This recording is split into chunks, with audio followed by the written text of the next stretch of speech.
Hello all. जैसे जैसे APFC और ईओ एओ एग्जाम की डेट पास आ रही है, वैसे वैसे हम लोगों की नर्वसनेस और एंजाइटी बढ़ती जा रही है। दोस्तों, जब भी हम किसी पर्टिकुलर चीज के लिए बहुत सारे एफर्ट करते हैं, बहुत मेहनत करते हैं, तो ये एंजाइटी होना बहुत ही नॉर्मल सी बात हो जाती है।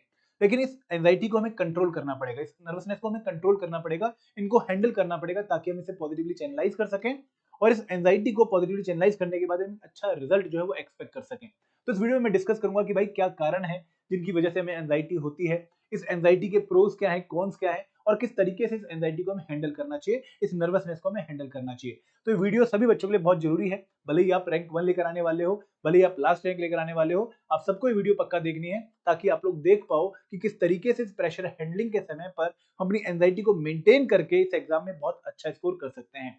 देखिए, अगर मैं इस एग्जामिनेशन की बात करूं तो ये एग्जाम इजी एग्जामिनेशन नहीं है, आप लोग सब जानते हैं, और बहुत तगड़ा कंपटीशन इस एग्जामिनेशन में आपको देखने को मिलने वाला है। तो यहाँ पर ये फियर, ये एंजाइटी होनी बहुत ही नॉर्मल सी बात है। इस एंजाइटी के पीछे सबसे पहला कारण ये है कि आप में से बहुत सारे बच्चे, मैं काफी बच्चों से बात करता हूँ, बहुत सारे बच्चे इस टाइम पर बहुत ज्यादा सोचते हैं अबाउट द रिजल्ट कि यार हमारा रिजल्ट पॉजिटिव आएगा, नेगेटिव आएगा, अगर सिलेक्शन नहीं हुआ तो क्या होगा। तो अगर आप रिजल्ट के बारे में हर वक्त सोचते रहोगे तो कहीं ना कहीं आप अपने आप में बहुत बड़ा एक फियर ऑफ फेलियर जो है उसको जन्म दे दोगे और उसे पार पाना बहुत ही मुश्किल है। तो सर, यहाँ पर मैं आपको सलाह यही दूंगा कि आप लोग इस रिजल्ट के बारे में ज्यादा मत सोचें, आप लोग इस प्रोसेस को एंजॉय करें। अगर आप प्रोसेस ढंग से फॉलो करेंगे, पूरी मेहनत करेंगे, हर पर्टिकुलर टारगेट को मीट करेंगे, तो आपका एग्जाम में रिजल्ट पॉजिटिव रहने वाला है। आप रिजल्ट के बारे में ना सोचने की बजाय अगर ये सोचें कि यार 2 जुलाई 2023 को जब मेरे 2 एग्जाम होने वाले हैं, वहां पर अगर मैं अपना बेस्ट परफॉर्मेंस दे दूं ताकि मुझे शाम को ये सेटिस्फेक्शन हो कि यार तूने जो पढ़ा था, तूने जो मेहनत करी थी, उसके अनुसार तू पेपर कर आया है, तो this is the biggest thing. दोस्तों, हमारा रिजल्ट पॉजिटिव नेगेटिव दो ही आउटकम है, लेकिन हमारी अल्टीमेट जो है वो कोशिश क्या होनी चाहिए, हमारे कर्म के रिगार्डिंग, हमारे एफर्ट के रिगार्डिंग, कि हमारा एफर्ट एकदम पॉजिटिव हो और हम अपना बेस्ट रिजल्ट देकर आए। तो यहाँ पर thinking too much about the result और जो फियर ऑफ फेलियर है कि यार अगर क्रैक नहीं हुआ तो क्या करेंगे, वो शायद सबसे ज्यादा एंजाइटी जो है वो हमारी मन में लेकर आता है। दोस्तों, हमारे साथ भी ऐसा ही हुआ, बहुत सारे टॉपर्स से भी पहले ऐसा हुआ है, लेकिन यहीं पर आपका कैरेक्टर डिफाइन होगा, आपकी पर्सनैलिटी डिफाइन होगी। अगर आप प्रेशर हैंडलिंग कर जाते हो तो कहीं ना कहीं आप एग्जाम में बहुत अच्छा परफॉर्म कर लोगे। सेकंड इंपॉर्टेंट रीजन है एंजाइटी का, अपनी प्रिपरेशन को कंपेयर करना विद अदर्स। दोस्तों, आप एक नॉर्मल पढ़ाई कर रहे हो, आप लोग 8 घंटे की मेहनत कर रहे हो, आपने किसी दोस्त को फोन किया, आपने पूछा कि भाई क्या चल रहा है, उसने बोला कि यार मैं तो 10 से 12 घंटे पढ़ाई कर रहा हूँ और मॉक टेस्ट में भी 180 190 स्कोर आ रहा है। दोस्तों, आप जितनी बढ़िया मेहनत भी क्यों ना कर रहे हो, आपके मन में एक डाउट आना शुरू हो जाएगा कि यार ये तो बहुत मेहनत कर रहा है, अब मेरा क्या होगा। पर वहां पर आप एक चीज भूल जाते हो कि हर किसी का लेवल अलग है, आपका लेवल डिफरेंट है और दूसरे का लेवल डिफरेंट है। क्या पता आपकी 4 घंटे की पढ़ाई उसके 12 घंटे की पढ़ाई के बराबर हो, आपकी कंसेंट्रेशन बहुत हाई हो, आपकी लर्निंग पावर बहुत ज्यादा हो। तो हमेशा अपनी कैपेबिलिटी के हिसाब से अपने एफर्ट्स को देखिए। आप दूसरों से अगर खुद को कंपेयर करना शुरू कर देंगे तो कहीं ना कहीं आप अपने मन में एक डाउट और एक नेगेटिव एटीट्यूड जो है उसको जन्म दे देंगे। तो कंपेयर करना अपने आप को with the others is another reason for anxiety. जैसे ही आपको पता लगता है कि यार कोई और बहुत मेहनत कर रहा है, आपसे ज्यादा घंटे डिवोट कर रहा है, तो आपके मन में एक टेंशन होनी शुरू होती है, एंजाइटी होनी शुरू हो जाती है कि यार उसका सिलेक्शन तो हो जाएगा, वो तो बहुत मेहनत कर रहा है, मेरा क्या बनेगा। तीसरा कारण ये है कि दोस्तों, हमारी प्रिपरेशन उतने अच्छे लेवल की नहीं है और या फिर बहुत अच्छे लेवल की है, दोनों ही कारण में एंजाइटी होती है। अगर आपकी लो लेवल ऑफ प्रिपरेशन है तो आपको लगता है कि यार क्या बनेगा, अगर आपकी हाई लेवल ऑफ प्रिपरेशन है तब आपको ये लगता है कि यार मैंने तो इतनी मेहनत कर ली है, अगर फिर भी पॉजिटिव रिजल्ट नहीं आया तो क्या होगा। तो यहाँ पर अगेन चीजों को कंट्रोल करना शुरू करिए और अपनी मॉक टेस्ट की परफॉर्मेंस अगर लो भी है तो उससे डिमोटिवेट मत होइए। देखिए, हमेशा अपना स्टेटस चेक रखना पड़ेगा, अगर आपको अपना स्टेटस नहीं पता है तो फिर आप शायद एक हवा में तीर मार रहे हो, वो चीज गलत हो जाएगी। तो हमेशा अपना लेवल चेक करो, अगर लो लेवल ऑफ प्रिपरेशन है तो ये इंडिकेट कर रहा है कि भाई आपको और मेहनत करनी है। जो आपके पास 55 डेज के आसपास टाइम बचा है, इफेक्टिव टाइम, उसको बहुत अच्छे तरीके से यूटिलाइज करना है। लेकिन अगर आपकी बहुत अच्छी लेवल ऑफ प्रिपरेशन हो चुकी है तो उसको कंसोलिडेट करना है, इकट्ठा करना है, वो स्कैटर्ड है। तो ये आपकी जो है अप्रोच होनी चाहिए। एक और इम्पोर्टेंट जो कारण है एंजाइटी आने का, वो है लास्ट मिनट रश। दोस्तों, लगभग 50 से 55 दिन एग्जामिनेशन के रह चुके हैं। अब कोई भी जो ट्रिगर आएगा ना, वो आपको परेशान कर देगा। जैसे एग्जाम डेट अनाउंस हुई, आप में से बहुत सारे बच्चे नॉर्मल प्रिपरेशन कर रहे थे, एग्जाम डेट अनाउंस होते ही वो एकदम रश में आ गए, एकदम परेशान होने शुरू हो गए। सिमिलरली जब एडमिट कार्ड की अनाउंसमेंट होगी तब आप एकदम परेशान होने शुरू हो जाएंगे कि यार अब तो एग्जामिनेशन सिर पे आ गया। इस लास्ट मिनट ट्रिगर से या रश से आपकी प्रिपरेशन अफेक्ट नहीं होनी चाहिए। क्यों नहीं अफेक्ट होनी चाहिए? क्योंकि आप ऑलरेडी एक पर्टिकुलर शेड्यूल के हिसाब से तैयारी कर रहे हैं और आपको उसी शेड्यूल के हिसाब से तैयारी करते रहनी है। दोस्तों, ऐसे बहुत सारे ट्रिगर आएंगे, बहुत सारी इंफॉर्मेशन आएंगी, बहुत सारे नोटिस आएंगे। आप अगर हर ट्रिगर पर एक्साइट होने शुरू हो जाओगे तो आप एक नॉर्मल प्रिपरेशन कर ही नहीं पाओगे। तो हमेशा अपने आप को एक कांस्टेंट लेवल पे हाई इंटेंसिटी के साथ प्रिपरेशन में डालते रहो और कोई भी ट्रिगर आपकी प्रिपरेशन को अफेक्ट ना करे, इस तरीके से आप अपना डे बाय शेड्यूल फॉलो करो। Last but not the least reason for anxiety is the poor lifestyle. देखिए, इस टाइम पर आप में से बहुत सारे बच्चे मेहनत कर रहे हैं, मुझे पता भी है, और इस मेहनत में आप लोग कहीं ना कहीं अपने खाने पीने का ध्यान नहीं रखते हो, अपनी स्लीप साइकिल का ध्यान नहीं रखते हो, अपनी फिजिकल हेल्थ का ध्यान नहीं रखते हो, और उसकी वजह से जब आप थकना शुरू हो जाता है तो आपके मन में एंजाइटी का लेवल और रेज होना शुरू हो जाता है। तो यहाँ पर अगर आपका पूरा लाइफ स्टाइल है कि आप बहुत जंक फूड खा रहे हो, या फिर आप सिर्फ 3 या 4 घंटे ही सो रहे हो, पूरे दिन पढ़ाई कर रहे हो, या फिर आप लोग जो है फिजिकल एक्टिविटी बिल्कुल भी नहीं कर रहे हो, दोस्तों यहाँ पर एक पढ़ाई ना फ्रस्ट्रेशन क्रिएट करती है। जब हम बहुत मेहनत कर रहे होते हैं ना, मैंने भी अपने टाइम में फील किया था कि बहुत मेहनत करने के बाद हमारा जो मेंटल लेवल है वो कहीं ना कहीं फटीग में आना शुरू हो जाता है। तो अगर आप इस मेंटल फटीग को दूर नहीं करोगे, ठीक है, अपनी फ्रस्ट्रेशन कहीं और नहीं निकालोगे, तो आप अपने बॉडी के अंदर एक नेगेटिव चेंज देखना जो है शुरू कर दोगे, और वो एंजाइटी लेवल को और बढ़ाएगा। तो अपने मन में कहीं ना कहीं शांति लाने के लिए आपको जो है फिजिकल एक्टिविटीज, अच्छा लाइफस्टाइल फॉलो करना पड़ेगा। तो ये कुछ मेजर कारण है जो मुझे लगता है कि काफी बच्चे इनकी वजह से एंजाइटी फील करते हैं। इसके अलावा 2-3 कारण और होंगे, पर्सनल कारण हो सकते हैं, लेकिन majorly most of the crowd के यही आपको जो है एंजाइटी लेवल हाई रहने के कारण देखने को मिलेंगे। अब दोस्तों, एंजाइटी के पॉजिटिव साइड भी है, नेगेटिव साइड भी है। आप कहेंगे कि सर एंजाइटी के पॉजिटिव साइड कैसे हो सकते हैं, एंजाइटी तो एक नेगेटिव फिनोमिना है। नहीं दोस्तों, एंजाइटी एक पॉजिटिव फिनोमिना भी है, पर डिपेंड करता है कि मुझे किस तरीके से लेते हैं। अगर एंजाइटी को हम एक वार्निंग साइन की तरह लेते हैं, कि फॉर एग्जांपल आपको लगता है कि यार मैं एंजाइटी इसलिए मुझे हो रही है ज्यादा क्योंकि मेरी लो लेवल ऑफ प्रिपरेशन है, तो आपने एक वार्निंग साइन देख लिया, एक आपको नेगेटिव साइन दिख गया कि यार मेरी शायद लो लेवल ऑफ प्रिपरेशन है।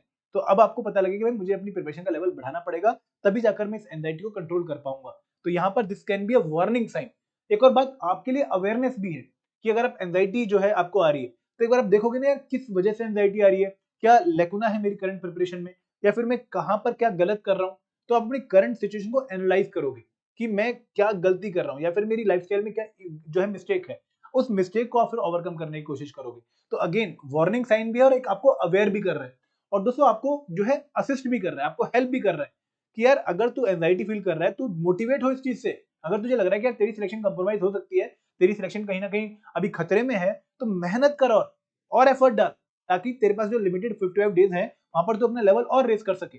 अब ये पॉजिटिव बातें हैं जो हम एंजाइटी की भूल जाते हैं। एक और दोस्तों मोटिवेट करता है हमें एंजाइटी हमेशा, क्योंकि बहुत बार आपको फील होगा कि यार मतलब मैं एंजाइटी लेवल हाई है, मुझे पता लग रहा है कि यार मैं शायद इनफ लेवल प्रिपरेशन का नहीं कर पा रहा हूँ, या फिर ये नहीं हो पा रहा है, वो नहीं हो पा रहा है, मैं मतलब बहुत ज्यादा प्रेशर में हूँ। तो यहाँ पर आप अपने आप को और लेवल अपना रेस करोगे, अपना जो मेहनत का लेवल है, अपना जो मेंटल लेवल है, उसको और हाई लेवल पे लेके जाओगे, ताकि आप ऐसी किसी भी प्रॉब्लम को टैकल कर पाओ। तो जो पॉजिटिव लोग हैं ना, जो जिनका रैंक 1 या रैंक 577 आने वाला है, जिनकी सिलेक्शन होने वाली है अल्टीमेटली, वो इसी तरह के कैरेक्टर हैं जो इस एंजाइटी को पॉजिटिव तरीके से यूटिलाइज करेंगे, अपना स्टेटस चेक करेंगे, उस पर काम करेंगे और एक पॉजिटिव रिजल्ट लेकर आएंगे। एक और बात कि अगर आप इसको कंट्रोल नहीं कर पाए, अगर आप इसको हैंडल नहीं कर पाए, तो दोस्तों यहाँ पर प्रॉब्लम क्या देखने को मिलेंगी, आपको ना सिर्फ अपने बॉडीली प्रॉब्लम्स जो है नई लेवल पे देखने को मिलेंगी, बल्कि उसके साथ साथ आपको अपना मेंटल जो प्रॉब्लम वो भी देखने को मिलेगा। भाई रात को नींद नहीं आएगी, ठीक है, डिफिकल्टी इन स्लीपिंग, सपने आ रहे हैं बार बार कि यार अभी वो भी पढ़ा है, अभी वो भी पढ़ना बाकी है, अभी वो भी रह गया है, अभी मॉक टेस्ट में भी नंबर कम आ रहे हैं।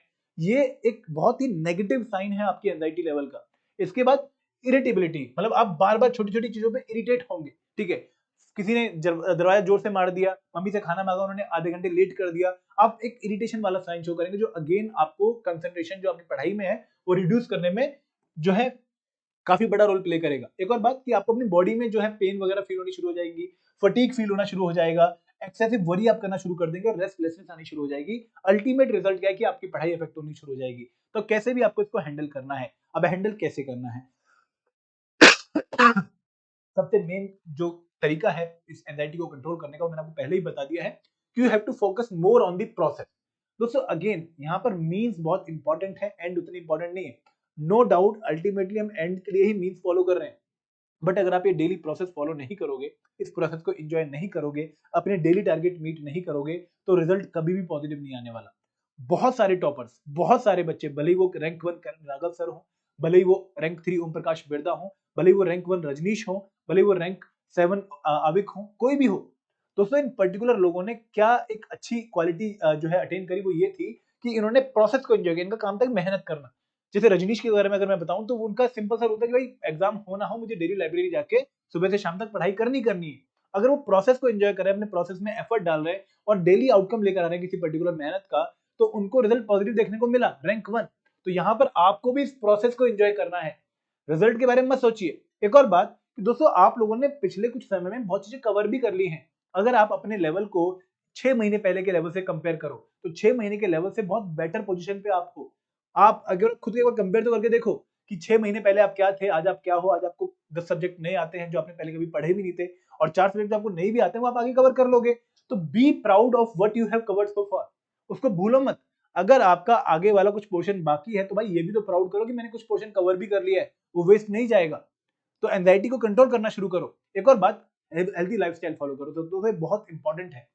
योगा करनी शुरू कर दो 15-20 मिनट की, मेडिटेशन शुरू कर दो, एक फिजिकल एक्टिविटी, जैसे आपने 3 घंटे की शिफ्ट लगाई, कम से कम 15 मिनट की एक अच्छी वॉक हो जाए, ठीक है, या फिर इवनिंग में वॉक हो जाए, मॉर्निंग में एक वॉक हो जाए, ताकि आप एक फिजिकल एक्टिविटी करने के बाद अपना फ्रस्ट्रेशन रिमूव कर पाओ, एक अच्छी हवा ले पाओ।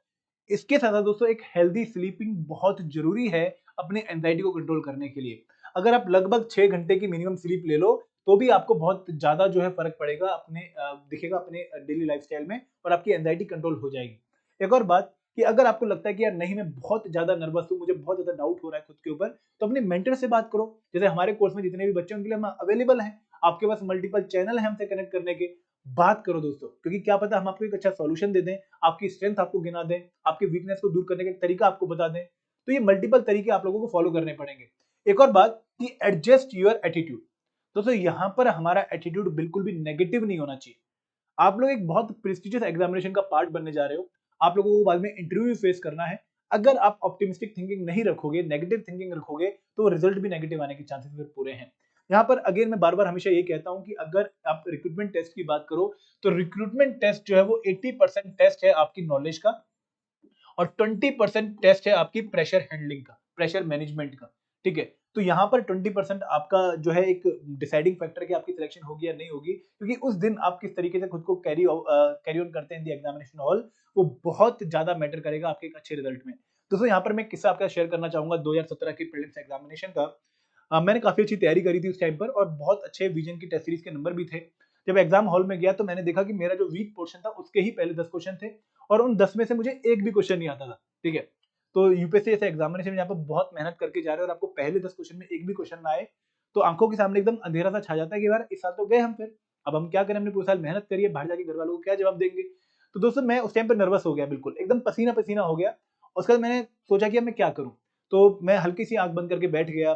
ठीक है, पानी पीने गया, वॉशरूम गया, मुंह पे पानी मारा, फिर वापस आया, फिर आराम से पेपर दोबारा सॉल्व करना शुरू किया। और आप ट्रस्ट नहीं करेंगे कि अगले 90 क्वेश्चन में से मुझे 66 क्वेश्चन आते थे, and that were enough for the selection. तो आराम से सिलेक्शन हो भी गई। लेकिन अगर मैं उन 10 क्वेश्चन को अपने ऊपर हावी होने देता, ठीक है, आगे वाले मतलब पानी पीने ना जाता, खुद को रिलैक्स ना करता, तो शायद आगे वाले क्वेश्चन भी मैं गलत कर देता, और जो सिलेक्शन अच्छी खासी हो रही थी उसको भी मैं कंप्रोमाइज कर देता। तो यहाँ पर अगेन मैं आपसे यही एक रिक्वेस्ट करूंगा कि अपना एटीट्यूड पॉजिटिव लेके जाइए। अगर आपने मेहनत करी है, सिंपल सा रूल है कि अगर आपने मेहनत करी है तो आपका रिजल्ट ऑटोमेटिकली पॉजिटिव होगा, आप ये पक्का मान के जाइए।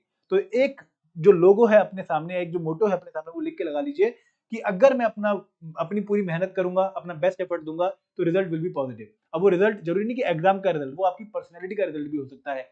And last but not the least, give mock test for the status check. दोस्तों मॉक टेस्ट देने बहुत जरूरी है, बहुत जरूरी, क्योंकि एक प्रिंसिपल आप लोगों को याद रखना पड़ेगा कि फेलियर का मतलब फीडबैक होता है। फेलियर का मतलब ये नहीं है कि आप खत्म हो चुके हो, आपके पास अब और कोई अपॉर्चुनिटी नहीं है, आप और कुछ नहीं कर सकते अपनी लाइफ में, ऐसा बिल्कुल भी नहीं है। फेलियर का मतलब एक ये है कि भाई आप इस पर्टिकुलर फेलियर से एक लेसन ड्रॉ करो कि क्या मिस्टेक हुई, क्या गलती हुई, और वो फीडबैक लेके आप उस मिस्टेक पे काम करो ताकि वो मिस्टेक रिपीट ना हो। यही एटीट्यूड आप लोगों ने रखना है। लो मार्क्स का मतलब ये नहीं है कि आप एंजाइटी लेवल हाई कर दो, नर्वस हो जाओ। लो मार्क्स का मतलब ये है कि भाई मुझे और मेहनत करनी है, मुझे और एफर्ट डालने हैं। सिमिलरली दोस्तों अपने ऊपर ट्रस्ट करो, ये बहुत जरूरी है। अगर आप खुद की एबिलिटी के ऊपर ट्रस्ट नहीं करोगे, तो आप हमेशा डाउट में रहोगे, आप हमेशा नर्वस रहोगे, और आप हमेशा एक पुअर रिजल्ट देखोगे। ठीक है, कृष्ण भगवान भी भगवत गीता में अर्जुन को यही कहते हैं कि तू बस कर्म कर, अपने पर विश्वास कर। अगर तू कर्म अच्छा करेगा तो तेरा जो रिजल्ट है वो भी पॉजिटिव आएगा। लेकिन अगर तू संशय में रहेगा, अगर तू डाउट में रहेगा, तो वो इंसान सबसे बड़ा, कहते हैं वो जो संशय है, डाउट है, वो इंसान का सबसे बड़ा दुश्मन हो जाता है। कोई बाहर वाला आपको डाउन नहीं करेगा, आपका खुद का संशय, खुद का डाउट आपको जो है डाउन कर देगा। तो ये डाउट अपने अंदर आने ही मत दो, एंजाइटी लेवल को इतना हाई होने ही मत दो। तो सिर्फ एग्जाम में आप लोगों ने सिलेक्ट होना है, आपके पास और कोई चारा ही नहीं है। और हम सभी बच्चों के लिए ये पूरी भगवान से प्रार्थना भी करते हैं कि भाई आपका इस एग्जाम में सिलेक्शन होना चाहिए, क्योंकि आप लोगों ने बहुत एफर्ट डालने हैं। तो इस एंजाइटी, प्रेशर हैंडलिंग, नेगेटिव चीजों को अपने पर हावी बिल्कुल मत होने दीजिए। बस एक मेहनत करने लगे रहिए इस एग्जामिनेशन की प्रिपरेशन में, ठीक है? तो this is all from my side. अगर फिर भी कोई डाउट है, कमेंट सेक्शन हमारे पास है, आप कभी भी कमेंट लिखिए, we will reply on that. और आप लोग पूरी मेहनत कर तैयारी करते रहिए, ठीक है? Thank you very much. जय हिंद, जय भारत।